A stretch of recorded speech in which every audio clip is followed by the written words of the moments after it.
નમો વરિયંતાણમ, નમો સિદ્ધાણમ, નમો આયર્યાણમ, નમો વજ્જાયાણમ, નમો લોહે સૌવસાવણમ, એસો પંચ નમુકારો સૌવ પાવપણાસણો, મંગલાણમ ચ સૌવેસીમ પરમમ વૈ મંગલમ. મંગલમ ભગવાન વીરો, મંગલમ ગૌતમ પ્રભુ, મંગલમ સ્થૂલભદ્રાદ્યા, જૈન ધર્મો સ્તુ મંગલમ. પ્રવચનનો વિષય છે માર્ગ ભૂલેલા જીવન પથિકોની પ્રતિબોધ કથા.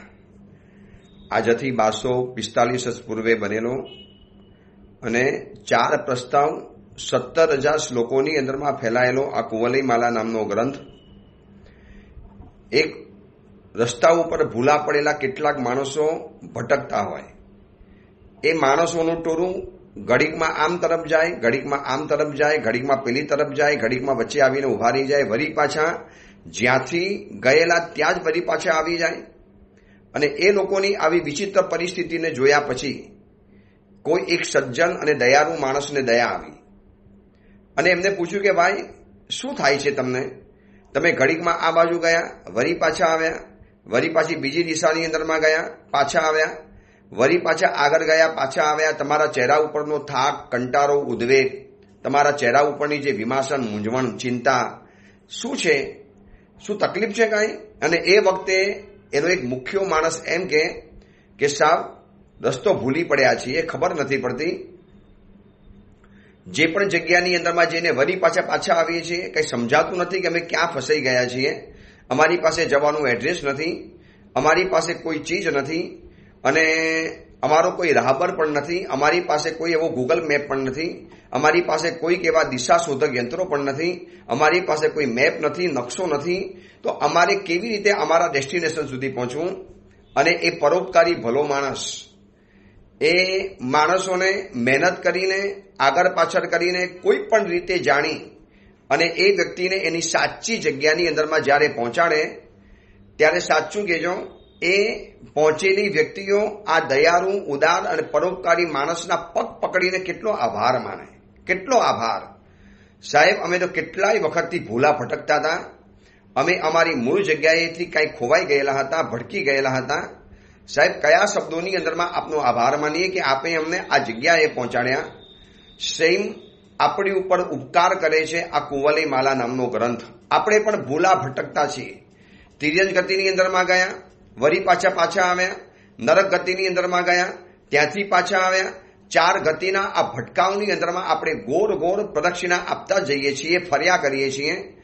અને કોઈ આપણી મૂંઝવણ, કોઈક આપણી આ મથામણ, કોઈક આપણી આ ચિંતા, કોઈક આપણી આ ભૂલામણી જાણી લે છે અને એ આપણને સાચો રસ્તો બતાવે છે. એ આ ગ્રંથ છે. દોસ્ત, તને તકલીફ છે આ 5 દોષોની, તને પીડા આપે છે આ 5 દોષો, તારા જીવનની કરુણ કથાના મૂળની અંદરમાં છે આ 5 દોષો. દોસ્ત, એને હટાવીને બહુ તને જીવનની અંદરમાં શાંતિ મળશે. અને આ ગ્રંથ આવી રીતે માર્ગ ભૂલેલા જીવન પથિકોને એક સરસ મજાનો રાહ ચીંધી અને એટલો અનુપમ ઉપકાર કરે છે. અને કથા દ્વારા ડાયરેક્ટ ઉપદેશ કદાચ આપવામાં આવે ને ક્યારેક કંટાળો આવે, થોડોક બોર થઈ જાય, પણ કથાના માધ્યમને પકડીને આ મહાત્મા કથા દ્વારા એટલી બધી વાતોને અંદરમાં ગૂંથી લીધી છે કે જેમ માં ક્વિનાઇનની ગોળી પેંડાની અંદરમાં નાખી અને બાળકને ખવડાવી દે, ખબર પણ ન પડે, એવી જ રીતે ઉપદેશના બોજાને આ કથાની અંદરમાં નાખી અને એટલી બધો ભાર હલવો કરી નાખ્યો ઉપદેશનો કે આપણને સાંભળવો ગમતો જાય. આપણે કથાની અંદરમાં ત્યાં સુધી પહોંચેલા હતા કે કુંવલઈચંદ્ર કુંવરને હવે સાગર દત્ત મુનિવર આ કથા બતાવે છે કે કુંવલઈચંદ્ર કુંવર એ આપણે 5 મિત્રો મુનિ અવસ્થામાં સાથે સાધના કરી દેવલોકની અંદરમાં ગયા. ત્યાં 5 જણાએ આપણે એકબીજાને સંકેત કરેલો હતો અને એ મુતાબિક 5 દોસ્તમાંથી એક તમે પણ છો જે રાજકુમાર બનવાના હતા અને તમને પણ પ્રતિબોધ કરવા માટે આવી રીતે વ્યવસ્થા કરવાની અંદરમાં આવી, તમારું અશ્વ દ્વારા અપહરણ કરવાની અંદરમાં આવ્યું. અને એ સાગર દત્ત મુનિવરની આ કથા સાંભળ્યા પછી કુવલય ચંદ્રકુંવર પણ ગદગદ બને છે.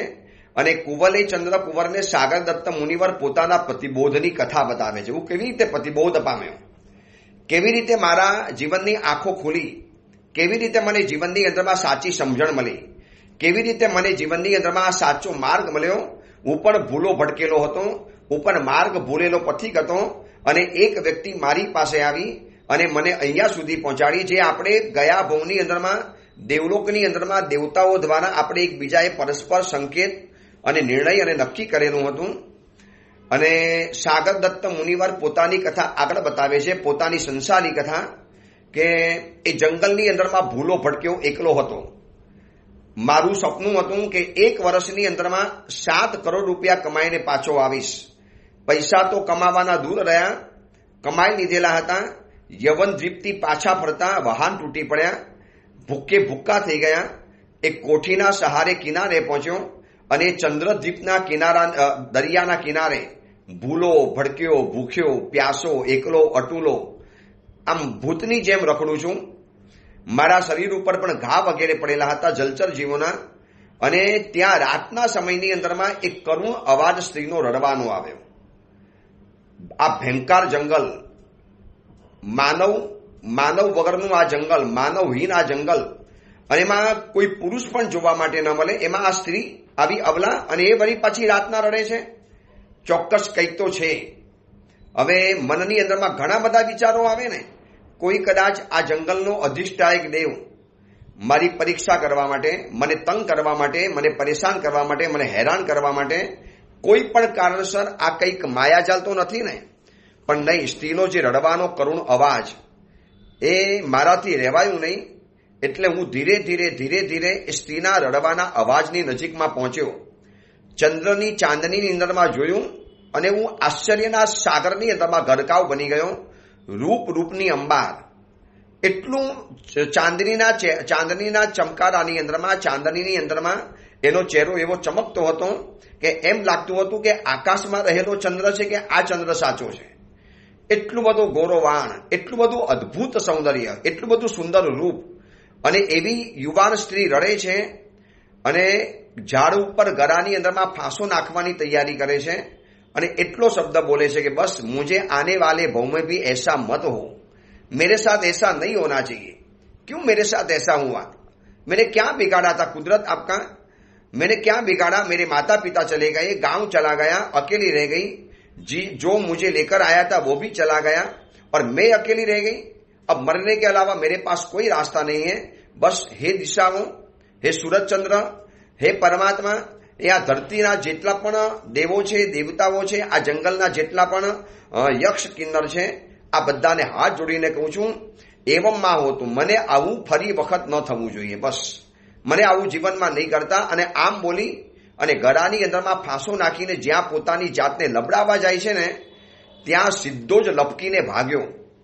સાગર દત્ત મુનિવર કહે છે, કુંવલય ચંદ્રકુંવરને હું દોડ્યો, આમ આંધળી દોડ લગાવીને દોડ્યો. લાગ્યું કે આ કોઈ માનવ સ્ત્રી છે, આ કોઈ દેવી નથી.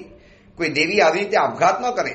અને કદાચ કોઈ પણ છલો હોય તો ચલો જોવું તો ખરો, આમાંથી કોઈ સાચી સ્ત્રી હોય અને આપઘાત કરી નાખે તો. અને મારા જેવા પુરુષના જોતા એક સ્ત્રી આપઘાત કરે, મારા પુરુષાર્થને શરમ આવી જોઈએ, મારા પૌરુષત્વને ઉપર થૂંકવું જોઈએ. સીધો જ ભાગ્યો, એનો પાસ છેદી નાખ્યો. સ્ત્રી નીચે પડતી હતી ઝીલી લીધી અને વૃક્ષ નીચે મૂકી દીધી. સામાન્ય મૂર્છા વળી ગયેલી હતી. થોડીક પવન નાખ્યો, હવા નાખી, ચંદ્રની શીતલ ચાંદની ચહેરા ઉપર પડી અને સ્ત્રીએ આંખ ખોલી. એના આંખોની અંદરમાં જે ઊંડો ભાવ, ઝીલ જેવી જે આંખો, એની અદ્ભુત માછલી જેવી જે સુંદર આંખો હતી. અને એ આંખોની અંદરમાં જે વેદના, જે દર્દ, જે પીડા, જે આઘાતના સ્વરૂપો જોવા માટે મળ્યા એની આંખની અંદરમાં. એટલે મેં એને પૂછ્યું કે શું તમે વન દેવી છો? શું તમે આ જંગલની કોઈ દેવી છો? શું તમે કોઈ યક્ષ અને કિન્નરી છો? અને કેમ તમે આવા સુંદર છો છતાં પણ આવું તમારે કરવું પડ્યું? કેમ તમે તમારા આત્માને આવી રીતે મારી નાખો છો? શું કામ તમે આવી રીતે જિંદગીમાં સૌથી જઘન્ય કક્ષાનો અપરાધ કરો છો? આ મરી જવું એ કોઈ ઈલાજ નથી. જીવનમાં દુઃખો તો આવે છે, બધી વ્યક્તિને દુઃખ આવે છે, હું પણ જીવનમાં દુઃખી છું, પણ એ મરી જવાથી જીવનની અંદરમાં ક્યારેક કોઈ રસ્તો નથી નીકળતો. આ કથા મને તમને સમજાવે છે. આ કથા મારા તમારા કાનની અંદરમાં એક અમૃત વચનો રેડે છે કે જીવનમાં ગમે એટલી તકલીફ આવે, આપઘાત કરવાથી એ તકલીફો દૂર નથી થવાની. ભયંકર પીડા શરૂ થઈ અને તાત્કાલિક એ પીડાને સમાવવા માટે ડોક્ટર પેઇન કિલર ઇન્જેક્શન આપી દે અને દુખાવો બંધ થઈ ગયો, તો દુખાવો શાંત થયો છે, દુખાવો મટ્યો નથી. એવી રીતે આપઘાત કરવાથી દુઃખો કદાચ શાંત થઈ જશે, આ ભવના શાંત થઈ જશે, પરંતુ આવનારા ભવની અંદરમાં એક તો ગયા ભવના દુઃખો તો સહન કરવાના, અને એના લેટેસ્ટ ભવની અંદરમાં જે આપઘાત કરીને ધ્યાન કરીને જે કર્મનો બંધ કર્યો છે એ વળી પાછા નવા કર્મના બંધ કરવાના. શું કામ આવું કરવાનું? આના કરતા તો બહેતર છે કે આ ભવમાં જે પણ કર્મના ઉદયથી દુઃખો આવે છે એને સહન કરી લઉં. અત્યારે હું સુરતની અંદરમાં છું. સુરતના ગુજરાતી પેપરોમાં જ્યારે વાંચીએ છીએ, પર ડે સાંભળીને આશ્ચર્ય થશે, રોજના ઓછામાં ઓછા 5 થી 7 જણા સુરતમાં રોજ સુસાઇડ કરે છે. સુરતની આજુબાજુના જે પણ ગામો છે, સુરત પ્રોપર સુરતની અંદરમાં છે, ક્યારેક તો પ્રોપર સુરતની અંદરમાં એક જ દિવસમાં 7 અને 10 આપઘાતના કિસ્સા બન્યા છે. કોઈ બીમારીના કારણે, મોટા ભાગના ઝઘડાના આવેશના કારણે, પછી કેટલાક લોકો દેવું મોંઘવારી અને ખર્ચો માથે આવી ગયો છે એના કારણે, કેટલાક લોકો કોઈ રસ્તો મૂંઝવણ નથી મળતો આને, કેટલાક વ્યક્તિઓ અગમ્ય અને કાંઈ સમજાય નહીં એવા કારણોસર, કાંઈ સમજી નથી શકાતું કે આને કેમ આપઘાત કર્યો, શું એને કરવા જેવું હતું, બધું જીવનની અંદરમાં મળ્યું છે. આજે મોટી પિક્ચરની હિરોઈન, બહુ મોટા એક્ટર, કેરેક્ટર, રાજનેતાઓ બધા જ આપઘાત કરનારા જોવા માટે, અને ઘણી વ્યક્તિઓ આપઘાત કરનારી જોવા માટે મળે છે. જ્યારે આ ગ્રંથકાર આપણને સમજાવે છે કે એમ કે મરી જવાથી તમારા પાપો નથી મરવાના, ઉલટાનું એ પાપ નવું વધ્યું, એક પાપ નવું જીવનની અંદરમાં ઉમેરાયું, હવે તો એને પણ સહન કરવાનું આવશે. આટલા દુઃખો ઓછા હતા કે આપઘાત કરીને તમે એક નવું દુઃખ જીવનની અંદરમાં ઊભું કર્યું, અને વળી પાછું નવા દુઃખને સહન કરવાનું તમે રિઝર્વેશન નક્કી કરી નાખ્યું. અને આ બધી જ વાતો સાગર દત્ત મુનિવર કહે છે કુંવલેચંદ્ર કુંવરને કે મેં અત્યંત સ્વરૂપવાન, અત્યંત રૂપવાન, રાતના અંધકારનો સમય, એકાંત સમય, નીરવ જંગલ, ચંદની ચાંદની, અને મારી સામે એટલું અદ્ભુત રૂપ ધરાવનારી આ સ્ત્રી રહેલી હતી, પણ મને મનની અંદરમાં બીજો કોઈ વિચાર નથી આવ્યો, કારણ કે ઓલરેડી મારો પણ પરિવાર છે, મારી પણ પત્ની છે. ઉલટાનું મને એની ઉપર સહાનુભૂતિ થઈ, મને એની ઉપર એક બહેનનો ભાવ ઉત્પન્ન થયો. અરે મારી પણ આવી એક બહેન હોય અને જો આવી રીતે આપઘાત કરે, શું એને કરવા દઉં? મેં એને બહુ સમજાવી, એને મને કીધું મને મરી જવા દો પ્લીઝ, તમે અગર મારા ભાઈ હો, મને બહેન માનતા હો તો મને મરી જવા દો, મારી જિંદગીમાં નથી જીવવું, બહુ દુઃખી છું, મારે જિંદગીમાં જીવીને શું કરવાનું, અને આ જંગલમાં એકલા અટુલા રહેવાનું, ભૂલ્યા ભડકાવાનું, આ ભૂતની અંદરમાં રખડવાનું, આ જંગલમાં શું મારું ભવિષ્ય છે, શું છે? અને એ વખતે સાગર દત્ત મુનિવર કુંવલેચંદ્ર કુંવરને કહે છે કે કુમાર, મેં સ્ત્રીને આશ્વાસન આપ્યું કે હું છું ને તારા ભાઈ બરાબર, બોલને શું જીવનમાં દુઃખ છે? અને એ વખતે એ સ્ત્રી બોલી કે ભાઈ, મારું દુઃખ એવું છે કે તમે પણ જીવનમાં દુઃખ તો દૂર નહીં કરી શકો, તમે ઉલટાના દુઃખી બની જશો. એટલી બધી કરુણ કહાની મારા જીવનની અંદરમાં છે. એટલે તો મેં કીધું ને આપઘાત કરતી વખતે કે આવું દુઃખ કોઈને જીવનની અંદરમાં નહીં આપતા, આવું જીવનમાં ક્યારે પણ મારી સાથે ન થતા. એટલા બધા ભયંકર દુઃખોના ત્રાસની અંદરમાં હું પીડા પામેલી છું, દુઃખોથી દુઃખિત બનેલી છું. પ્લીઝ આ મારું દુઃખ તમે નહીં સમજી શકો, ભયંકર દુઃખોના આ ત્રાસમાંથી હું ગુજરી ચૂકી છું. છતાંય મારો આગ્રહ હતો કે તને મરવા તો નહીં જ દઉં, પહેલા મને તારી વાત બતાવું, એવું લાગશે તો આપણે વિચારીશું, પહેલા મને તારી વાત બતાવીને. અને તમને ખબર છે, જ્યારે આવો મરવાનો આવેશ આવે છે ને, ત્યારે એવા સમયની અંદરમાં એક વ્યક્તિ અગર ખાલી સ્માઇલ પણ આપે ને પ્રેમથી, કદાચ પ્રેમથી પૂછે ને ભાઈ ક્યાં ચાલ્યા, કેમ છો, મજાની અંદરમાં છો ને, ચલો હું તમારી સાથે આવું છું, તમારી સાથે છું, આવા 2 શબ્દના કારણે માણસ આપઘાત કરતો અટકી જાય છે. એક ક્ષણિક આવેગ, ક્ષણિક અંદરમાંથી ઉદ્વેગ, ક્ષણિક અંદરનો ઉભરો, બસ એ એકવાર શાંત થઈ જાય ને, અને મુનિવર કહે છે કે હું સમજતો હતો, એટલે મેં એને વાતોમાં નાખી કે ચલ મને કે તારી કરુણ કહાની મારે જાણવી છે, બોલતો ખરી શું છે. અને એને એ સ્ત્રીએ પોતાની કરુણ કથા કહેવાની શરૂઆત કરી કે સાંભળો, દક્ષિણ સમુદ્રના છેડે જયતુંગા નામની એક નગરી છે, અને એ નગરીની અંદરમાં કુબેર જેવો અતિ ધનાઢ્ય એવો વૈશ્રમણ નામના એક શ્રેષ્ઠી રહે છે, જેની પાસે કુબેર જેટલી સંપત્તિ છે, અમાપ શનાપ સંપત્તિ છે, માનો કે પૈસાના સમંદરનો એ માછલો છે, એટલી બધી સંપત્તિ. એ વૈશ્રમણ શેઠ અને એ મારા પિતા હતા, અને એ પિતાની હું એકની એક અતિ વહાલ સોઈ દીકરી. તમે વિચારો છો ભાઈ કે પૈસાનો કોઈ સુમાર નથી, અમારા ઘરની અંદરમાં દાસ દાસીઓ અને નોકરોનો કોઈ પાર નથી, અને મારા પિતાની હું એકની એક દીકરી. એટલો બધો મારા પિતા મને પ્રેમ કરે, એટલા બધા લાડકોડ કરે. મારા પિતા મારા પાછળ આમ એટલી બધી જાન ફેસાની કરવા તૈયાર થઈ જાય કે મારા પિતાજી મારા વગર રહી પણ ન શકે, એક ક્ષણ મને જોયા વગર એમને ચેન ન પડે.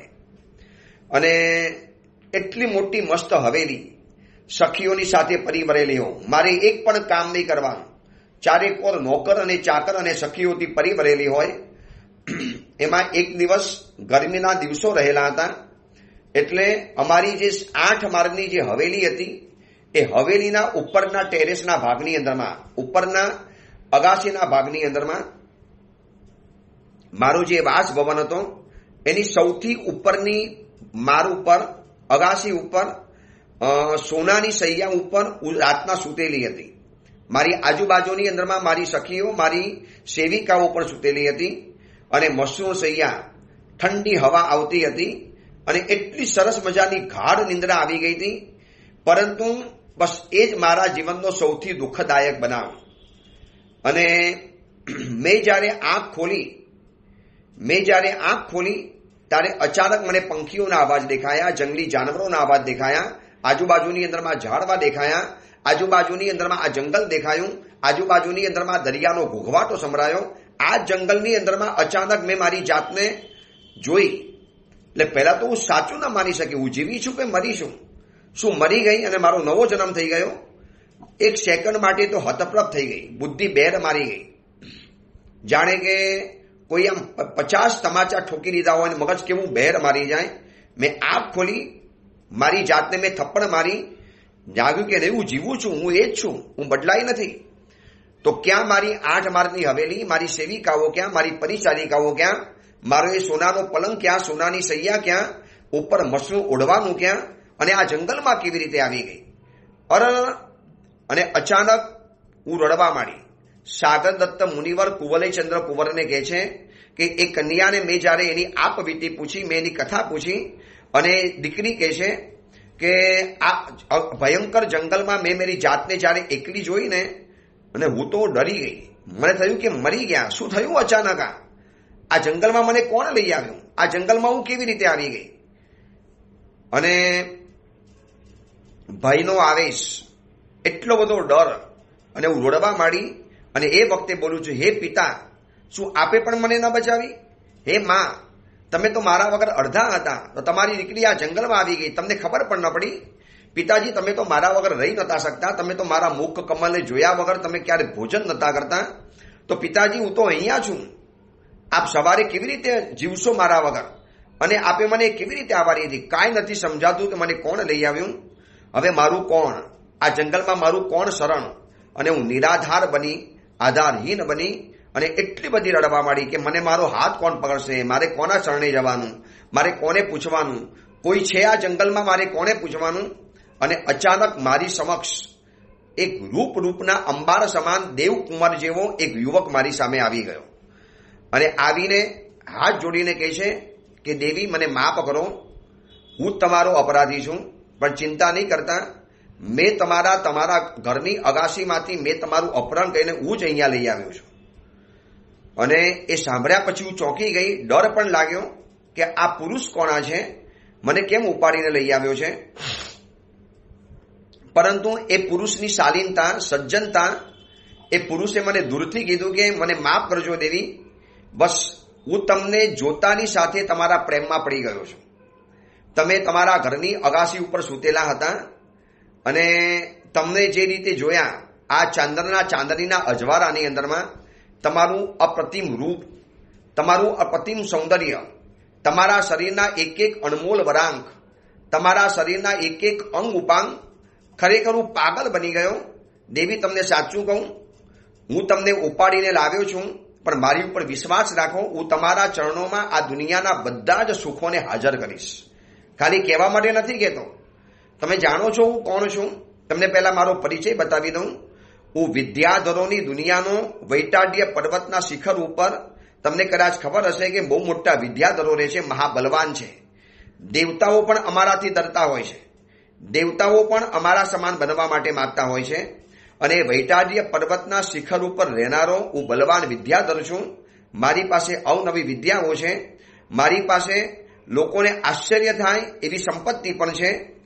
અને મને જોતાની સાથે અમારા વિદ્યાધરની જે સ્ત્રીઓ મારી પાછળ પાગલ બની જાય છે, મને જોતાની સાથે એ લોકોના હૃદયની અંદરમાં એક શોભ અને એક અંદરમાંથી સંકોચ પેદા થઈ જતો હોય છે. હું જ્યારે મારા નગરમાંથી પસાર થતો હોઉં, મને ખબર છે કે અમારી યુવાન વિદ્યાધરની કન્યાઓ મારું પ્રેમ પામવા માટે, મારી સાથે સંબંધમાં રહેવા માટે, મારી પત્ની બનવા માટે આમ આતુર બનેલી હોય છે. પણ સાચું કહું, મને એ વિદ્યાધરની કન્યા ઉપર ક્યારેય પણ કોઈ પણ જાતનું આકર્ષણ નહોતું થયું. યૌવન સહજ આકર્ષણ કે જેને જોતાની સાથે હૃદયમાંથી એક અવાજ આવે, નહીં આ મારી વ્યક્તિ છે, આ વ્યક્તિ વગર હું જીવનની અંદરમાં નહીં જીવી શકું. આવો જે મને હૃદયનો જે ભાવ ઉભો થવો જોઈએ ને, યૌવન સહજ, એ નહોતો આવતો. અને આમ સમય વીતતો ચાલ્યો. મારા માતા પિતાનો આગ્રહ હતો કે યુવાન થઈ ગયો છું, લગ્ન કરી લે, કોઈ પણ કન્યા પસંદ કરી લે. પણ મારા હૃદયની અંદરમાં એક પણ વિદ્યાધરની દુનિયાની સર્વશ્રેષ્ઠ કન્યાઓ હતી. રૂપની અંદરમાં અજોડ હતી, બે મિસાલ હતી, કલાઓની અંદરમાં વિશારદ હતી, છતાં પણ મને ગમતી નથી. મારા હૃદયના તાર નહોતા જોડાતા. અને એક વખત કામ વસાત આકાશમાંથી નીકળવાનું થયું અને તમને અગાસીની અંદરમાં સૂતેલા જોયા. તમારી ઊંચી હવેલી અને એની ઉપર સોનાની સૈયા ઉપર આપને સૂતેલા જોયા. ચંદ્રના ચાંદનીની અંદરમાં તમારો જે ચમકતો શરીરનો વર્ણ, એક તેજ, એક તમારું રૂપ, તમારી અંગભંગીમાં, તમારા શરીરના જે આમ ડોલાવી નાખે એવા વરાંકો અને તમારા અંગ ઉપાંગો, મારાથી રહેવાયું નહીં. અને તમને જોતાની સાથે, દેવી સાચું કહું, તમને જોતાની સાથે મારું હૃદય પાગલ બની ગયું. હું સારાનો ભાન ભૂલી ગયો અને મેં તમને ઉપાડીને અહીંયા લઈ આવ્યો છું. અમારા વિદ્યાર્થીઓની દુનિયાનો નિયમ છે કે વગર પૂછે કોઈ પણ સ્ત્રી સાથે અમારાથી સંબંધ નથી થઈ શકતો. અમે કરીએ તો અમારી વિદ્યાઓ નષ્ટ થઈ જાય. બસ તમને હું વિનંતી કરું છું, હું તમારા પગે પડું છું, બસ તમે મને તમારા વિશ્વાસ અને પ્રેમનું ભાજન બનાવો. હું એવો યુવક નથી, સારા ઘરનો યુવક છું, વિદ્યાનો વિશારદ છું. અને તમે યુવાન કન્યા છો, તમારે આમ પણ કોઈ જગ્યાએ લગ્ન તો કરવાના જ છે. તો હું શું ખોટું પાત્ર છું? બળજબરી તમારી સાથે નહીં કરું.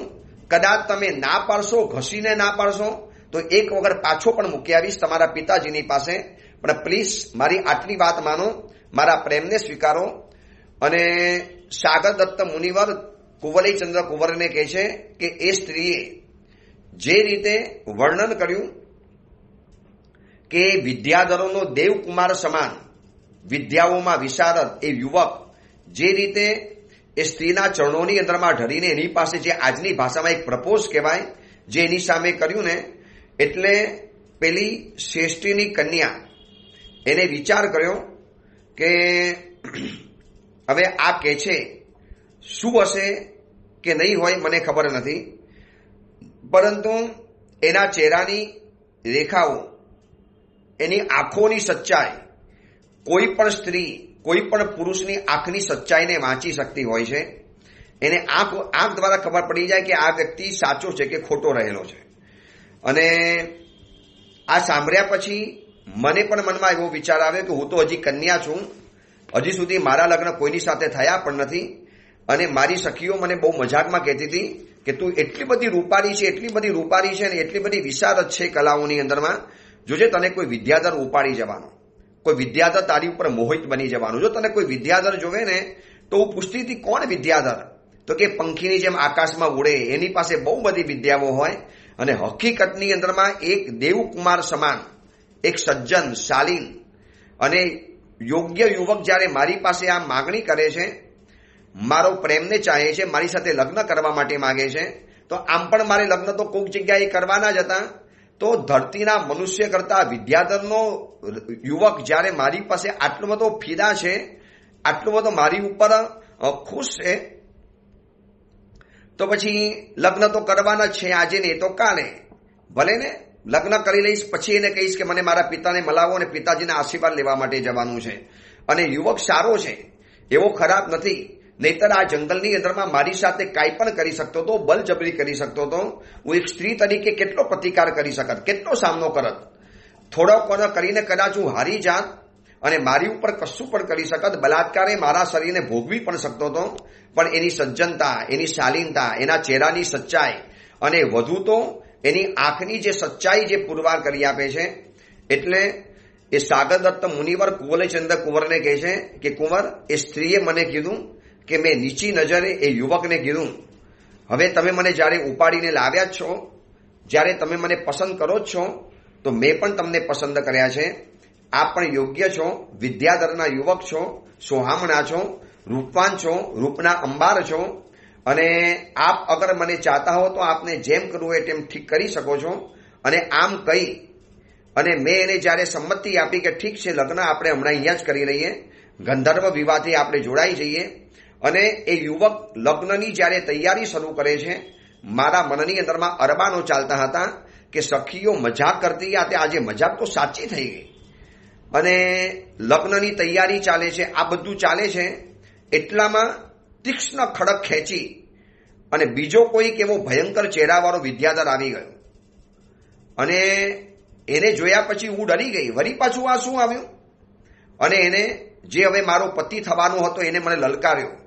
આ કન્યા સાગરદત્ત મુનિવરને સંસારીપણામાં જ્યારે સાગરદત્ત મળેલા એમને કથા બતાવી. અને એ સાગરદત્ત મુનિવર હવે કુંવરેચંદ્ર કુંવરને આ કથા બતાવે છે કે આ બાજુ તો લગ્નની તૈયારી કરતો હતો એ વિદ્યાધરનો યુવક, અને અચાનક આ ભયંકર ચહેરાવાળો જેના હાથમાં તીક્ષ્ણ ખડગ છે, અને એને આવી અને મારા થનારા પતિ વિદ્યાધરને કીધું, એ અનાર્ય શું કરે છે? આ સ્ત્રી હવે મારી છે, મને પણ પસંદ પડી ગઈ છે. આ સ્ત્રીનો હું માલિક છું, તને એની સાથે નહીં મળે. ચલ આવી જા મારી પાસે. અને જ્યાં મારો હાથ પકડવા માટે જાય, મને હાથ પકડીને ઉપાડવાની અંદરમાં જાય, મેં જોશથી ચીસ પાડી. એ સ્ત્રીએ જોશથી ચીસ પાડી એટલે વિદ્યાધર યુવક પણ નિર્ભક બનીને આવી ગયો. મારો આડો આવીને મને એકદમ ઢાંકીને જાણે કે મારી ઢાલ ભરીને ઉભો રહી ગયો. બહાદુરતાપૂર્વક એને જવાબ આપ્યો, શું છે ભાઈ? આ કન્યા મારી છે, એની સાથે હું લગ્ન કરવા તૈયાર છું, એને હું મારી પત્ની બનાવું છું, રાજી ખુશીથી અને સંમતિ સાથે લગ્ન કરું છું. તમે ક્યાંથી આવે? તું કોણ છે? તું કોણ છે ને તું કોણ છે? આ કન્યા મને પણ પસંદ છે, આવી જા. હવે યુદ્ધ કરી નક્કી કરીએ કે આ કન્યા કોની બનશે. અને અચાનક આવેલી આ આપત્તિથી વળી પાછી હું ડરી ગઈ કે આવો સરસ મજાનો યુવક મળેલો, સોહામનો યુવક મળેલો, આવો સ્વરૂપવાન મળેલો, આવો વિદ્યાનો વિશારદ અને આટલો શાલીન અને સજ્જન માણસ, અને વળી પાછી આપત્તિ શું આવી? બસ આ કથા મને તમને જીવનમાં કહે છે કે અંતરાય કર્મ લઈને આવેલા હોઈએ ત્યારે આવા ડગલે પગલે આવા બધા અંતરાયો જીવનની અંદરમાં ફોલો કરતા જ જાય. આપણને વગર લેવા દેવા એ કઈ ને કઈ અંતરાય આપણને જીવનમાં હેરાન પરેશાન કર્યા કરે. એક મટે ત્યાં બીજું આવે, બીજું મટે ત્યાં ત્રીજું આવે, ચોથું થાય. આજે ઘણા લોકો આમાંથી મૂંઝાય છે, પરેશાન છે. સાહેબ હજી એક સમસ્યા શાંત થઈ ન થઈ ત્યાં બીજી સમસ્યા. હજી ઘરમાં એક જણનો રોગ ઠીક થયો ન થયો, એક જણ બીમારીમાંથી ઊભું થયું ન થયું, વળી પાછો ઘરમાં કોઈ બીજો પડકાય. ક્યારેક આખું ઘર બીમાર પડી જાય. આર્થિક, સામાજિક, પારિવારિક જાત જાતની તકલીફોમાંથી માણસ જાત ગુજરે છે. બસ આ જીવનની જે ગણો તે કરુણ વાસ્તવિકતા છે. અને ઓલી શ્રેષ્ઠી પુત્રની કન્યા હવે વળી પાછી ચિંતામાં આવી ગઈ. પહેલા ખુશાલ હતી કે આવો સરસ મજાનો યુવક મને પતિ તરીકે મળી ગયો. એમાં વળી પાછો આ ઝઘડો ચાલ્યો. બંને વિદ્યાધરો બાથી ઉપર આવી ગયા. બંને જણા વિદ્યાના જાણકાર હતા. અવનવી વિદ્યાના પ્રયોગ, અવનવા અસ્ત્રના પ્રયોગ, જાત જાતની વિદ્યાઓના પ્રયોગ દ્વારા નવી રીતે યુદ્ધ ખેલતા હતા. કોઈને મચક નહોતું આપતું. આ બાજુ ઓલો કઠોર ચહેરાવાળો વિદ્યાધર મારા થનારા પતિ ઉપર હુમલો કરે તો મારા પતિ હુમલાને ચૂકવે અથવા તો તલવાર ઉપર ઝીલી અને વળી પાછો એની ઉપર હુમલો કરે. અને ઓલો જે દુષ્ટ વિદ્યાધર જે આવેલો બીજો એ તો બોલવામાં અસભ્ય હતો, એવી ભાષા બોલતો હતો, તારા કાન કાપી નાખી, તારી આંખ કાઢી નાખું છું, તારા શરીરને છોડી નાખું છું, ખતમ કરી નાખું છું. અને આમાં બંને જણાએ એકબીજા ઉપર પ્રહાર કરવા માંડ્યા. મારાથી તો જોવાયું નહીં. જે વિદ્યાધરની હું પત્ની બનવાનું છું અને એ આવી ઘાયલ અવસ્થાની અંદરમાં બંને જણાએ એકબીજાના ઘા ચૂકવ્યા, એકબીજાના ઘા ખમ્યા, એકબીજાના ઘા સહન કર્યા. અને બન્યું એવું કે બંને જણા ત્યાં ને ત્યાં મોત પામી ગયા. બંને જણા અહીંયા મરી ગયા. સાગર દત્તને ઓલી કન્યા ચંદ્રદ્વીપના જંગલોની અંદરમાં આખી કરુણ કથા બતાવે છે.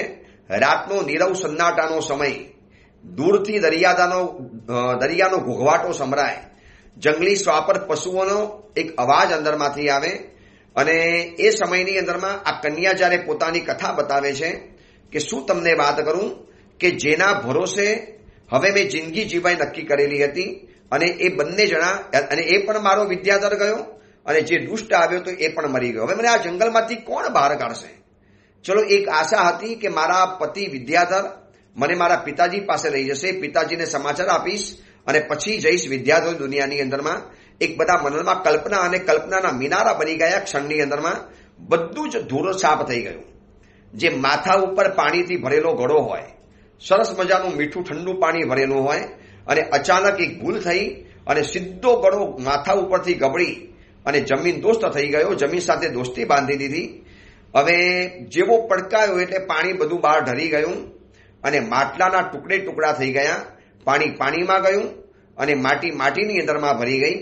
બસ મારા જીવનની આ જ હાલત થઈ. બધું રસાતાર ખતમ થઈ ગયું. અને પછી મેં વિચાર્યું કે ભાઈ આ જંગલમાંથી મને કોણ બહાર કાઢશે?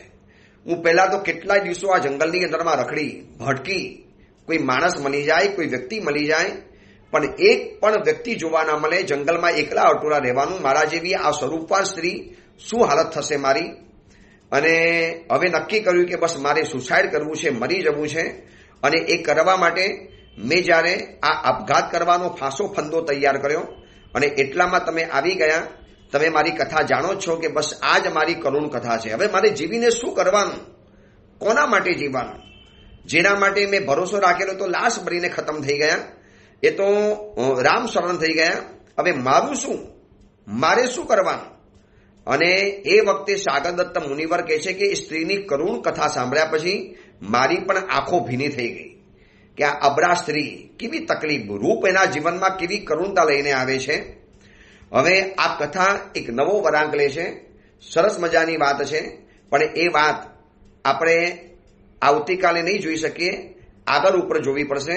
કારણ કે આવતીકાલે ચાતુર્માસ ચૌદશ છે. એટલે આજે ચોમાસી ચૌદશ છે, અને આવતીકાલે કાર્તિક સુદ પૂનમ.